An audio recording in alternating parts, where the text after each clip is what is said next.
Pensiero del giorno, sabato 17 maggio. Prontezza nell'accogliere tutti. Il Signore vi faccia crescere sempre di più nell'amore reciproco e verso tutti gli altri.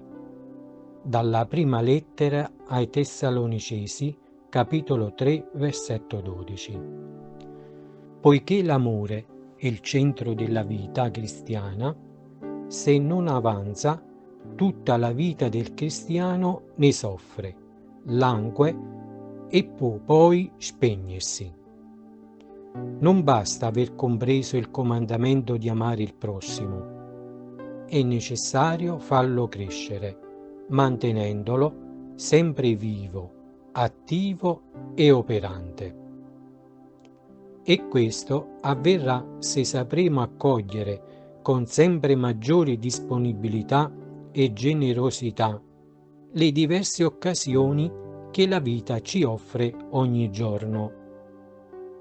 È caratteristica della carità saper accogliere tutti, costruire ponti, cogliere il positivo e unire i desideri e gli sforzi di fare del bene con chi si dimostra buono. Come possiamo vivere questa parola di vita? Cercando di crescere nell'amore reciproco, nelle nostre famiglie, nel nostro ambiente di lavoro, nelle nostre comunità o associazioni ecclesiali o parrocchiali, eccetera.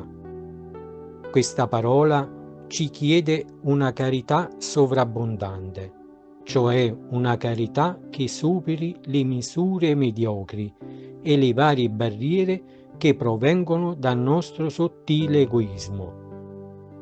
Basterà pensare ad alcuni aspetti della carità: la tolleranza, la comprensione, l'accettazione reciproca, la pazienza, la disponibilità al servizio, la misericordia di fronte alle colpe vere o presunte del prossimo, la condivisione dei beni materiali, eccetera, per scoprire molte opportunità di viverla.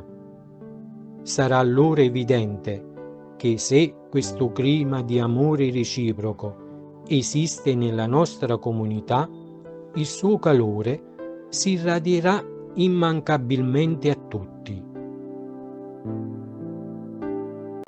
Chiara Lubick, estratti dalla Parola di Vita, novembre 1982.